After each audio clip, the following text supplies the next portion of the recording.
Thank you for joining us on Journeys with Jenny to discuss our continuing subject of blended families from different viewpoints. Today I have Bruce with me. Thank you for joining me, Bruce. Nice, thank you.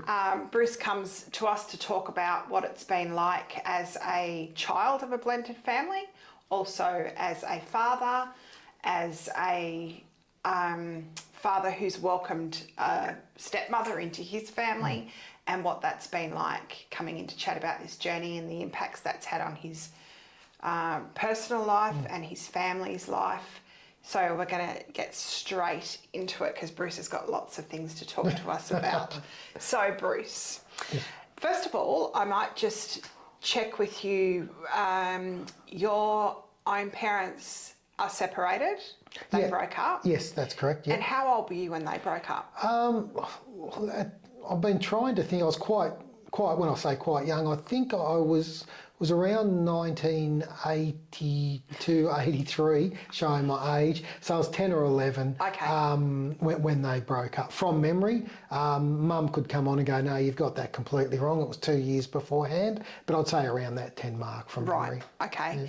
And do you have any siblings? Yeah, I've got a sister. Okay. Yes. So when your mum and dad split up when you were about 10, let's just say 10, did you stay living with your mum or did you move in with your dad? What was your situation there? So from memory, we stayed with Mum. We were living in Sydney. We were living in North Sydney, and the family home was in Crow's Nest. And when Mum and Dad split up, we moved in with my grandparents at Willoughby. I think we were there for a year or two before Mum moved us from Sydney down to Albury. So when you moved in with your grandparents, maternal grandparents, yes, it was with your mum? Yes, yes. And where did your dad go? Did he just move to a different house? Dad, I think he moved back in with his parents for a short period of time. But my timeline's probably a bit off, but around the same time, Dad was an auditor for Wrigley's Chewing Gum for the Pacific region. So he actually moved to Taiwan or Taipei, and he was there for about 10 years, I believe. Wow. So yeah, Dad lived overseas. Wow. Yeah. All right, so let's talk about that. Yes. That's an interesting subject we haven't come across yet. Though we have talked to people about having to travel to see their parents, but not as far as Taiwan. Yeah. Tell me, did you, while your dad was living over there, did you visit him or did he come back here to visit you? What was that? Basically didn't see much of Dad for that 10 years, if I'm being truthful. Yep. Probably caught up with Dad maybe once a year. Birthday cards at Christmas, quick phone call. But from memory, it was Dad had come when he could, and we'd go to Sydney to see Dad, but we never went to Taiwan or anything like that. We were living down at Albury, so I suppose you're just at that age where, as a kid, your mates are more important, whatever's going on the weekends more important, than what your mum and dad are really up to. So yeah, I didn't see Dad, if I'm being honest, much through my teenage years at all.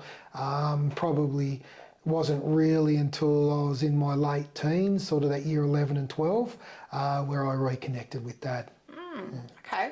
Do you think that as a young man, because they say they're such formative, influential years, like young adulthood, being a young man, teenager, having a father figure is so important, that would have impacted your growing up, your maturity as becoming a young man, or you don't think that that's impacted you? Look, I think it does. I think it impacted me a little bit differently in that, like Mum got married again, and so we had a stepfather on the scene, and he helped a lot, and he did what he thought was right, I suppose. But the big thing is, it's the sense of humour and stuff like that, and the personalities. That's where the clash is that you're not sure of who you really are. And like as a teenager, that's a pretty hard thing because as a teenager you don't know anyway. Yeah. But when you haven't got like your dad there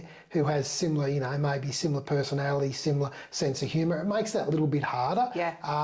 So I probably think the only two things I came out of it with was that it's taken me a lot longer to be comfortable with who I am, and it hasn't been until I married Anna, and she encouraged me. So, you know, and then I was in my late 40s before I sort of became really comfortable with who I am and where I lived, moving up to Queanbeyan.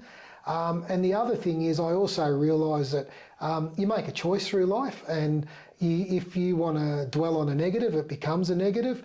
But to me, a negative experience is just something I go, well, I don't want to do that again, or I don't want to do that. So you do the exact opposite. Yeah. So it becomes a positive. Yeah, that's a great attitude. Yeah, so I don't think it affected me too much at the time. Right. Looking back at it now, yeah, it probably did a bit more than I realised. Yeah, okay. Right, so I'm going to backtrack a bit because that brought us into your mum married again. Yes. How old were you when your mum married again? Was about 13 or 14. Right. Yeah. And he became your stepdad. Yep. Were you accepting of him becoming your stepdad, or were you a bit resistant to having a new dad in the house? No, quite happy. Quite happy for Mum that she'd found someone, you know, to share a life with, and that had supported her. I think we were probably all in a little bit of a holding pattern without knowing it at the time. We'd moved from Sydney to Albury. Mum's family's from down in Albury, so you know, Mum thought it was great.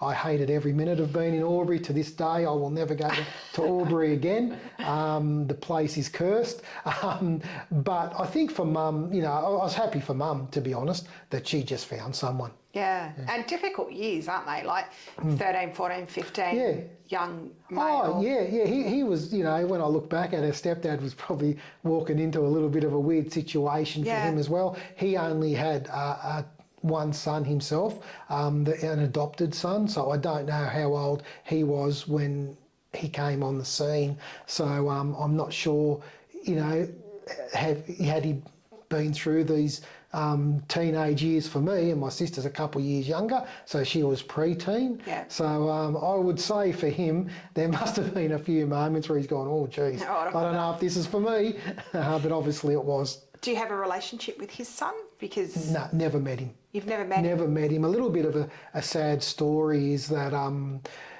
he was, from what we understand, I'm talking out of school here, he was a very bright person, dux of the school, and really smart young bloke, unlike me, who academically was average. And he went off to university, and we thought he went off and became a lawyer or a barrister or something, but it turned out he ended up having a lot of mental issues, and we did not find out this until quite recently, I suppose, but we'd had no contact with him whatsoever. He was just a figure that was spoken about from time to time. Yeah. We knew he existed, but wouldn't know him if I passed him in the street. And your stepdad didn't have a relationship with him in those years that he was with your mum? No, my stepdad was very black and white. Yeah. You're in or you're out. There's no in between. Okay. Yeah, so. How long did your mum and stepdad stay together? Are they...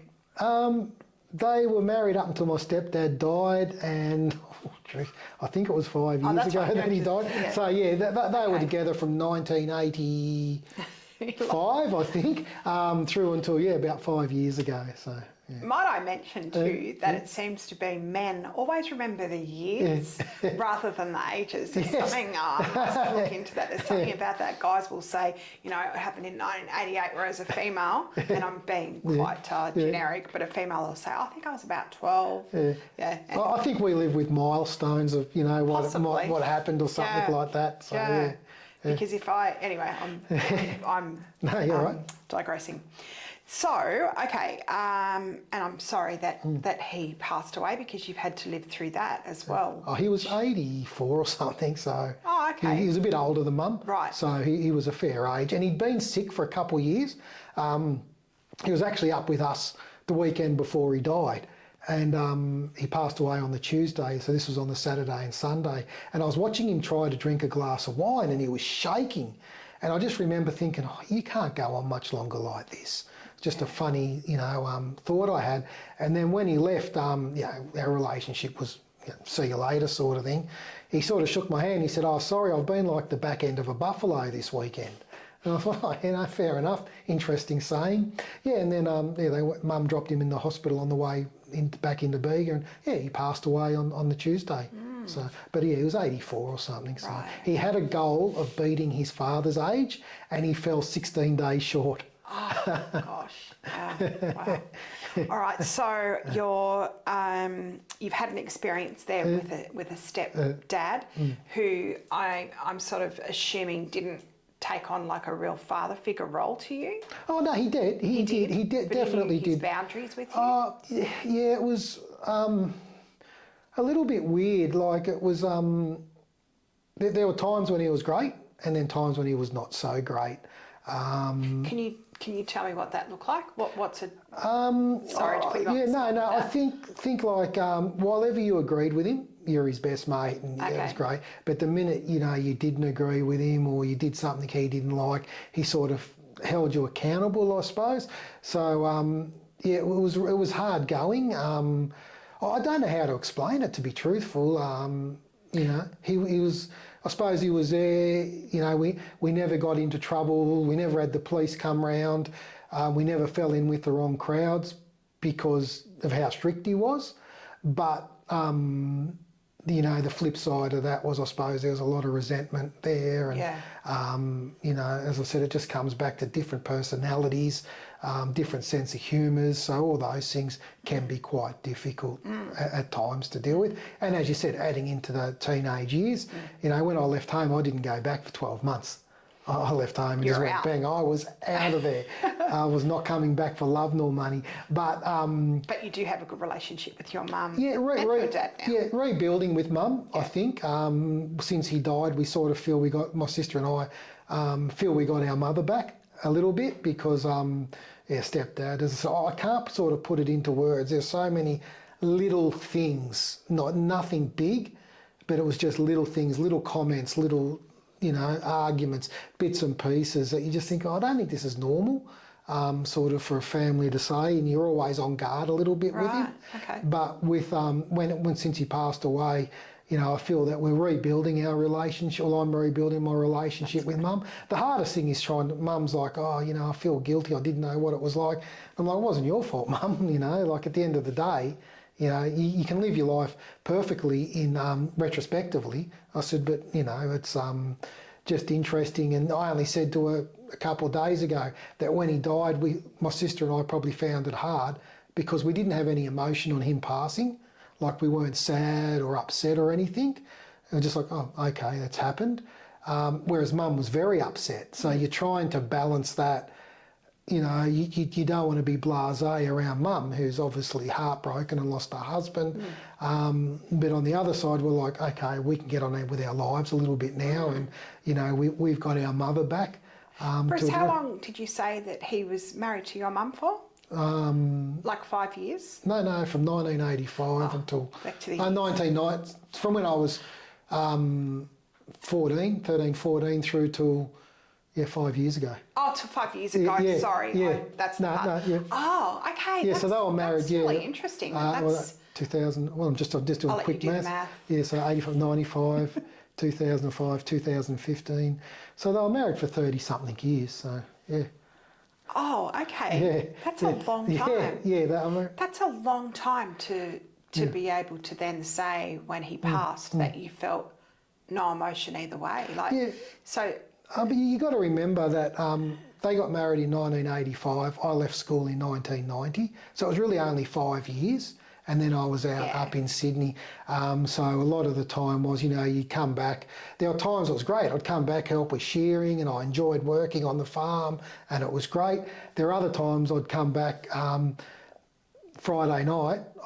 By Saturday morning, him and I have had an argument, and I'm heading back to Sydney. Yeah. So it was really just all over the place, to be honest. Yeah. Okay. Yeah.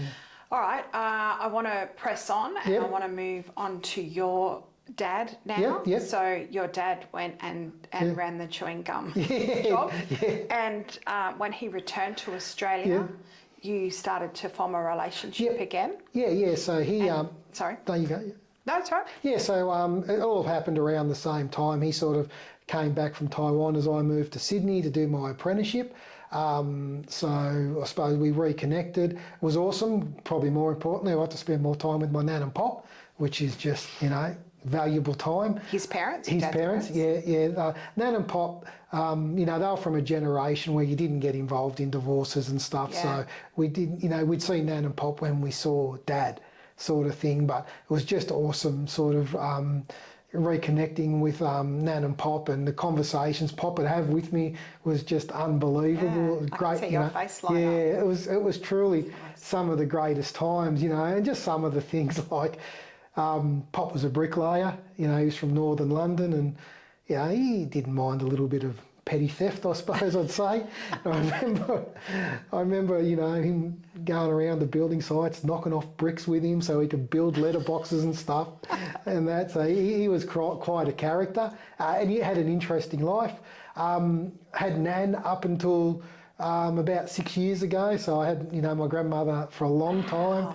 I spent a lot of time with Nan, especially after Pop died, going up, just doing odd jobs for Nan and stuff. And, it was just so much fun, because my grandmother was probably the one woman in my life that loved me that I felt loved me, unconditionally. And I think with Mum, a lot of that might have been hampered by my stepdad potentially. Yeah. But yeah, my Nan, I think it was just unconditional, and, I could do anything or say anything stupid, not rude, just stupid. And I think Nan would think it was funny, so it was good times. She adored you, but the sounds of it. Oh, yeah. She used to say, I was the oldest grandchild, so I was a little bit of a gifted... the golden one. The golden one. So, yeah, but it was really, just spending those last probably 5 years with Nan. I was in Bega, she was up on the Central Coast, so I'd go up every 4 to 6 weeks. Do some odd jobs around for her. We'd just go out for lunch somewhere. It was good. It was fun times. That's really nice. Yeah, it's fun times. I want to ask you about that with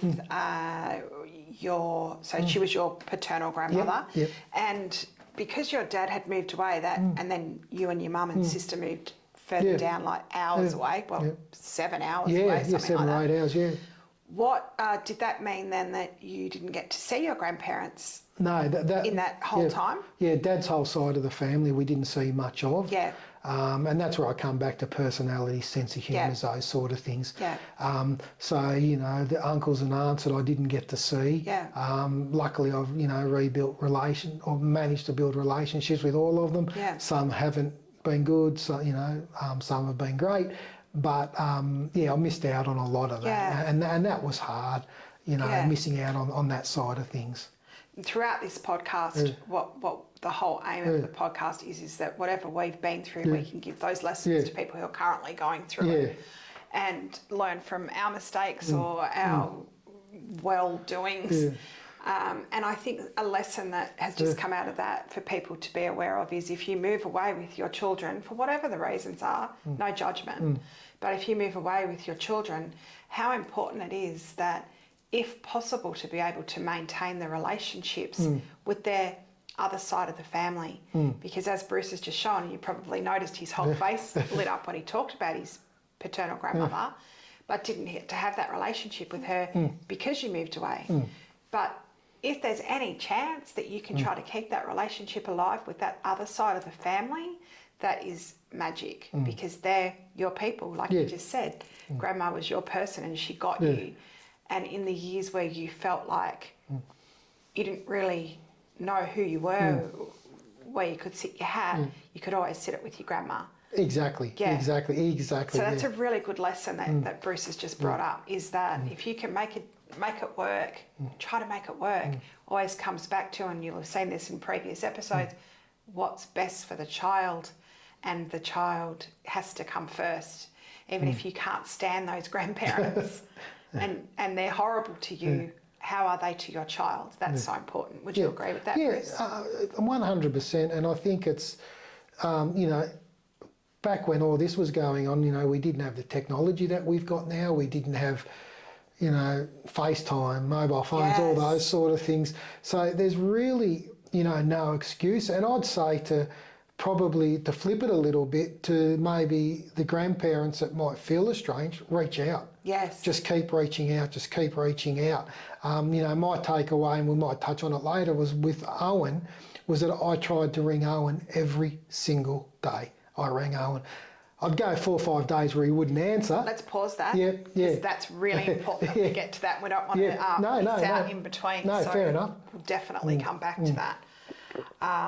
Okay, so let's move on, because you and I will talk all day. Let's move on, and let's fast forward to you meeting your first wife. Yep. I hate using first, second wives, but I know, anyways. it sounds impersonal, but it is what it is, yep.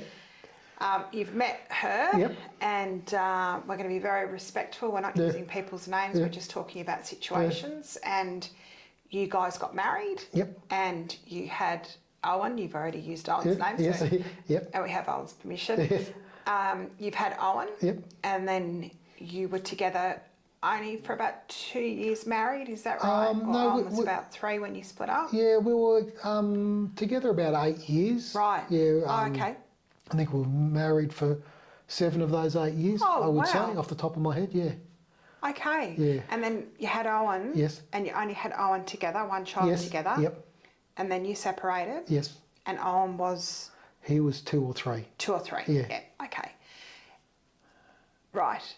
And now we can say. Yeah. So Owen, you moved away from Yes. the family home because Yes. you've separated. Yes. Owen stayed with his mum full time. Yes. You moved somewhere for work. Is that right? Yeah, I moved up to Cooma. Yeah. Yes. And back to what you were saying, how important it is to, even though you get rejected or they don't answer the phone, or you kept trying every single day. Yeah, I made a point of keeping in contact with him. I was the one that decided to leave. We were living in Cowra and moved to Cooma. The reason I did that is because I didn't want to have a life in Cowra where you've got an ex-wife knowing your every move, sort of thing. If that. And Cowra's a small town. Yeah, it's small, about 8,500 people. It's a lovely town. It's on the Lachlan River there. It's beautiful. But yeah, I just sort of thought, if you need to start again, you want to start as fresh as possible. So it was my decision to move to Cooma. Originally, I moved to Cooma, and we were together, I suppose, and then it just became quite obvious that I was a lot happier by myself. Yeah. Or not by myself, but single. So I made the conscious effort to contact Owen every night. So every night I'd try to call him. I said sometimes he'd answer, other times he wouldn't. And this is to a 3-year-old. Yeah, he's only 3, That's not easy. yeah. But I'd go and see him, and it was funny because you'd go and see him and spend the weekend with him, and then he'd go, "Oh, take my skateboard home with you." And I used to think, "Oh, that's weird. Why does he want me to take this skateboard home?" Then my ex-wife said, "Oh, he's looking for a reason that if he doesn't see you, to say, oh, I've got to go see Dad to get my skateboard." So I'm like, "Oh, okay. Well, that makes sense." As to it's like I've got a reason to need to go see Dad again. So when we went from that, to that official separation stage, that's when things did change a lot, and that's when I really upped the ante to make sure I was keeping in contact with him. And my ex-wife was wonderful. I was included in birthday parties, all those sort of things. So there was never a case of no, you're not part of this. She was wonderful in making sure that I very much knew what was going on. Is that because your split was amicable?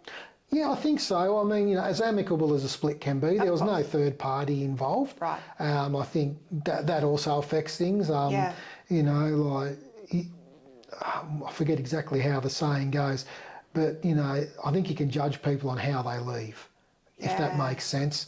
So no, we had quite, as far as separations and divorces go, quite an amicable separation. Which has got to make a huge difference to being included in birthday parties and having, because people go through things and it's nasty. I hear and see some things that people go through, and I'm like, really, my ex-wife was wonderful. That's amazing. She had every right, I suppose, to be bitter maybe, Do you think she'd say the same about you? Do you think you were as easygoing as? I think I was, but I'm not seeing it through her eyes either. Yeah. So that would be interesting to Yeah. to see things. And quite often, how I perceive something and how someone else perceives something is completely different. Yeah. So I think so. We get on pretty well as a whole. There's been a few little hiccups, nothing major though. Nothing. Probably a few times where I've got off the phone and gone, oh, glad that conversation's over. And I have no doubt she's done the same. Yeah. But it was never nasty or anything like that. Did she meet someone else?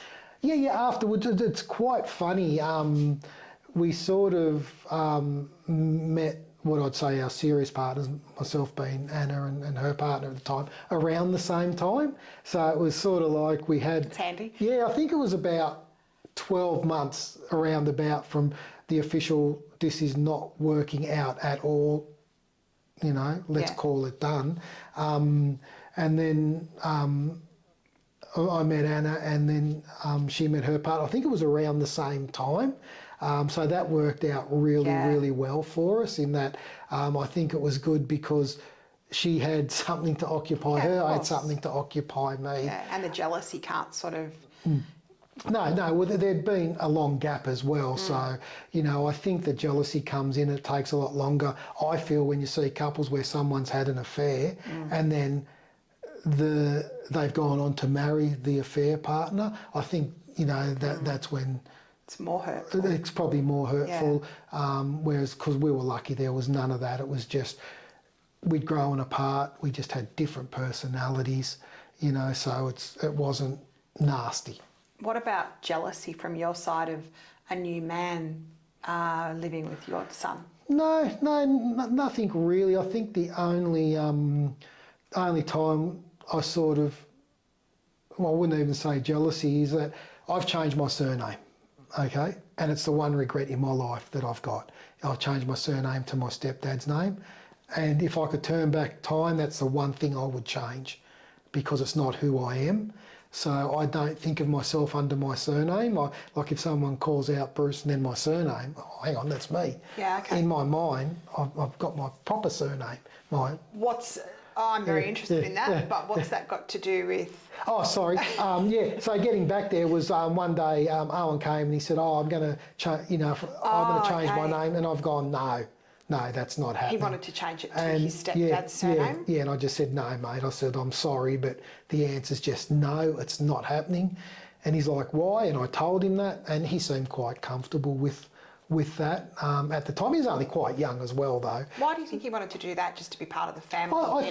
Just to be part, probably the exact same reason I did, to be honest, just to be part of the family. Why you did it, because you go, we lived in a little town, Borough, where there's 1,400 people. I did not want to have to explain myself 1,400 times, 3 times over. So it's just, you want to feel part of that unit. Sense. Yeah, and you get swept up in it a little bit, and that's fine. There's nothing wrong with that. Did you feel hurt by that Owen wanted to do that, or because you'd been through it yourself, you understood it? Probably was a little bit hurt. I was probably a little bit, am I not doing enough to keep in contact with him? Like, I'm his dad and he's having these thoughts. Am I not doing enough?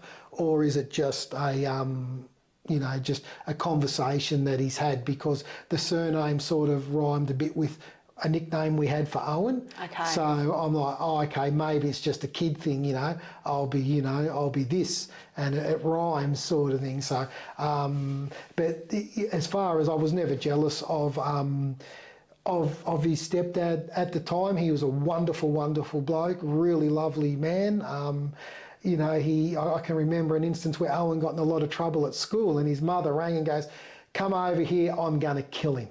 So I've gone over to Cowra, we've had a meeting with the school, gone up, and it was about Owen not doing homework and stuff. And we were talking and the stepdad goes, oh, this has got nothing to do with me. And I said, well, it's got everything to do. Oh, no, sorry.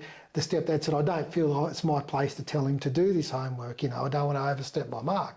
We sort of said, well, mate, you've got every right to. If you see something you think's not right, mate, step in. That's how it is. So I think he was a bit aware of it too, maybe. But him and Owen had a wonderful relationship. I think he tried to steer Owen as best as anyone can steer Owen onto the right track. So, I got nothing but, good things to say about him. Unfortunately for my ex-wife, that relationship did break down. So, yeah. Right. Most, and I'm generalising and I'm saying most, but I'm sure there's many people that can prove me wrong. Parents find it very difficult for someone else to direct or parent their child. And I can understand, because I'm a step parent from the stepfather's point of view of like, wow, this is like not my position here to say anything. And I think most parents would actually say back off, but you haven't. You've actually said, no, he's living with you, you're there, you're saying it all the time. Did they have kids together? No, they didn't have any kids together. Okay, okay, and right, so you've already mentioned that I'm sorry, I'm going through your life stages. Right. You've met Anna by this stage. Yes. We've talked to Anna. I'm not sure if it's before or after yours is being viewed, but about being a stepmother to Owen. I really want to ask you what it was like to have a woman come into your life who was going to be parenting your child. I know the answer to this because I've interviewed her, but I'm interested to hear what you think. I can remember, like, sort of from the minute I spoke to Anna, there was something there from the minute, and we started going out, and I remember ringing her and saying, oh, look, like she knew about Owen, there was no, oh, we've been going out 2 months, by the way. No, there was nothing like that. Wait, what year was it, Bruce? Oh, no. It's all right. I get this wrong all the time. 2006. She'll shoot me if I get that wrong. But I can remember ringing her, and we hadn't been going out long, and I remember saying, oh, look, I'm a little bit worried that, from your family's side of things, you've met me, I've come on board with a child. Because we must mention that Anna was single, no children. No children, yeah. And I said, I'm a little bit worried about, how that might be perceived. Is it going to be a problem for you? And I think I was more aware of it than Anna was. And she just said, she put me at ease straight away. She just goes, no. She goes, look, at our age, everyone's got some baggage. She goes, yours doesn't seem to affect you at all. And I'm like, oh, thank God for that. That was my main concern. And I think at the time, when you're, in that you're a single parent, if that makes sense. It's something you've got to be aware of in the back of your mind is, hey, there is someone else here involved, being, an innocent child as such, and was still quite young, but you're just like, oh, I want to make sure, that's part of me. I'm not going to hide that or anything like that. So I was very lucky in that, after that phone call with Anna, and that was very, very early in the relationship. I think we'd only gone out sort of one or two, couple times, and I was just like, oh, she's obviously told her, family, I've met this person, he's divorced or separated at the time. I didn't get divorced just before we got married officially. It's something I was like, oh, it's something that I've never had to deal with before. But I was very lucky, and very lucky. Anna's family, Anna's mum especially, was so welcoming to myself and Owen. It was unbelievable, actually, how welcoming they were to him, because he could be a little bit difficult at times. Yeah, I must say that your experience and Anna's version of it is also really rare. Really, and you're so lucky and blessed. But I can see that you agree with that, because most people aren't as accepting as that, and. If you're watching this, it's probably because you've had an experience where you're going through an experience, and this is like what we strive to get to, but it doesn't always happen that way. I was very lucky. As far as divorces go, I was very, very lucky. So full credit to my ex-wife. Even now, the relationship you have together is... Yeah, it's fine. We don't talk to each other very often at all. Because Owen's in his 20s now. He's 23, 24, I hope. But we don't have to talk to each other much, and she's probably glad she doesn't have to talk to me. She's married again. She's got her own life. Yeah. Owen's part of that life, as he is part of our life. Yeah. So we do have that intersects with each other. But yeah, we're in Cowra only the other weekend and talking to her, and she's amazing. She's happy, and good on her. Yeah. That's really well. The only time I can say that she probably got, in my eyes, a little bit funny was Anna got pregnant very early in our relationship, and when we told Owen, but we actually didn't tell her. Ah, right. And because I was thinking, how are we going to tell her? It's none of her business, but she needs to know. And that was probably the only time, she rang up and said, Owen said Anna's pregnant. I said, oh yeah, no, she is, and and it was like, oh, we're in this together, you need to let me know. And I sort of said, well, no, this is probably the point where we have to separate things a little bit. We are in this together with Owen, but, I'm starting a new life, a new family. Not to say that, that there's anything wrong with how we were doing things.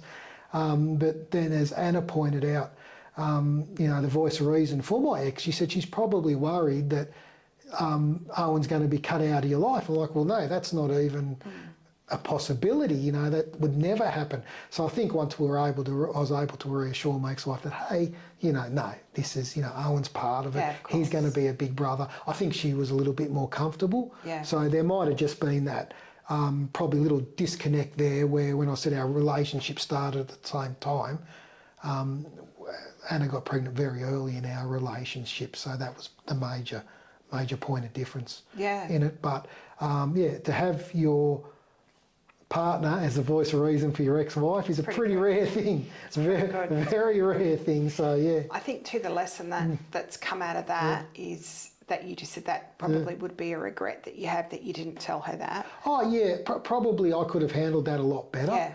And that's all on me. It wasn't nasty or anything like that. Well, your intent wasn't. Yeah, no, intent wasn't. No. It was more just, how do I do this? What role? And that's probably the hardest question of all, is what role does an ex play in your new life? Yeah. And that's probably what I've struggled with the most, is that, to what point do you need to let them know what's happening in your life? If it doesn't affect the child you have together, do you have to let them know? I don't know the answer to that. That's a great question. I really don't, and that's probably the hardest thing I've had to navigate, is to work all that out. But once again, I struck gold in that Anna's been unbelievable and very understanding. And as has my ex, I think that I've probably, struck gold in those terms as well. Yeah. I think from a female point of view, that if my husband became my ex-husband and was going to be having another baby, which I've been in that position, but on the other side of it, I think it's respectful to let the ex-partner know, because the child's going to be coming home excited that they're going to be having a new brother or a new sister, and you want that ex-partner to be on board with that, to be excited for your child. Just as hard as that might be, because you probably don't feel that excited about it. But I think for the sake of the child, again, it's really good for everybody to try to be on the same page. Yeah. And I did struggle. I'll put my hand in the air and say I did probably struggle and could have done things a lot better. But it's something that is just, so hard to work out. You don't know. You don't know. At the time, luckily for me, everything has worked out really, really, really well. When Tully was born, she got Owen down so that Owen could see her and stuff like that. So, she never went on and had more kids herself. So. Oh, okay. Owen's mum. Okay, so wait a minute. You and Anna have then had the baby, and you went on to have 2 children together. Yes. And Owen's been part of your life, coming back and forth for school holidays, things like that. And not referring to your 2 children as step-brother or half-brother, all that stuff. They're just brother and sister. Brother and sister, we think of them, Anna and I just think we've got 3 kids. Yeah. We get a little bit put out if, one of the kids gets forgotten, to be honest. Yeah. Owen and his brother, that they seem to, I've never heard them sort of go, oh, you're only my half brother or anything like that. Tully and Owen do, because they do like to fight, as brother and sisters do. So they like to remind each other, and I'm hoping it's just jokingly every now and then that you're only my half brother and that. But I will say this: I think if anyone heard any of the other two, the other one would jump in straight away. Yeah, straight away. So still got that connection. Yeah, together. Very much so. Yeah. Do you think that if I talked to Owen and asked him this question, let me know what you think his answer would be, that he felt different to the other 2 children? I would hope he didn't, but he may do. Do you think you disciplined him different because... Probably was a bit easier on him. Right. Yeah, he probably got life a little bit easier. Yeah. He'll say he didn't. Yeah. But, there was a few times where I was probably a little bit easier on him than I should have been. Why is that? Guilt. Yeah. Guilt, to be honest. But, Owen came over and lived with us when he first left school. And, about 17. About 17. So, that was interesting because he's suddenly gone in from an only child to having to share with 2 other kids, plus stepmum and dad, so the whole dynamic had to change a little bit. And I'm imagining when you go up as an only child, life's a lot different.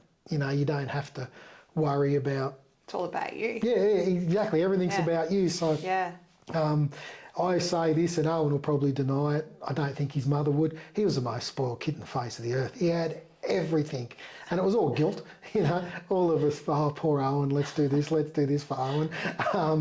But you know what, he's turned into a wonderful human being, and fair play to his mother on that.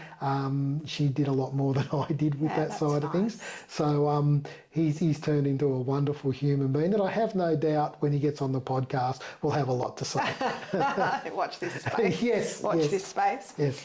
Okay, so out of what we've just talked about, because our time is coming to an end, what do you think? I've got a couple of questions here, but we've kind of answered them as we've gone along. But if you were talking to someone who was just starting out now and going through all of this, what you've been through, what do you think you would say to them your biggest lesson through this has been? Some advice. Probably a few things. The day you decide to leave is the hardest day of your life. Like it is a hard decision to it's one thing to make your mind up, but it's another thing to actually say it out loud. So from me making my mind up to saying it out loud was probably about 4 or 5 months. Okay. So for my ex-wife, it was a sudden thing. For me, it'd been a long time coming. So if you think it's going to be easy, it's not. It is not easy at all. It's probably it is the hardest thing you have to say is to actually say those words out loud. And to make that decision that you're going to have to separate from your family. Yeah, and everything changes. Yeah. Your friendship group changes. How people view you does change a little bit. So you've just got to be accepting that everything is going to be different. And I'll also say the first 12 months are horrible.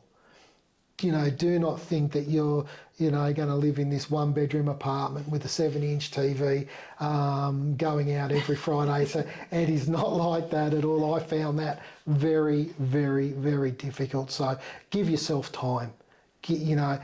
Be kind to yourself, and don't let nastiness rule your decisions. Try to, lesson. As easy it is to say is, admit when you've made mistakes, but it is really hard. And one of the best bits of advice I've got, a bloke pulled me aside in Cooma, and he said, you need to settle down and do nothing for 12 months. And I said, what do you mean by that?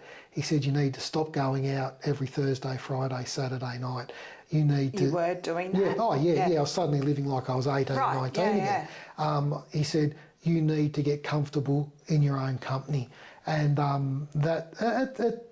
it's a hard thing hard. to. It is horrible to do because you're sitting home on a Friday, Saturday night thinking, oh, what am I missing out on? Yeah. But eventually, you probably start. You do it, and one weekend becomes 2 weekends, becomes a month, becomes 2 months, and that was valuable advice to me. Why? I'm not getting that. What was valuable about Because that? what was valuable for me was that you're going out every weekend, you're looking for your next partner, you're looking to fill that probably that void of maybe loneliness or whatever it is. So you're making silly decisions in that time. So you need to go away and have a think about what you really want.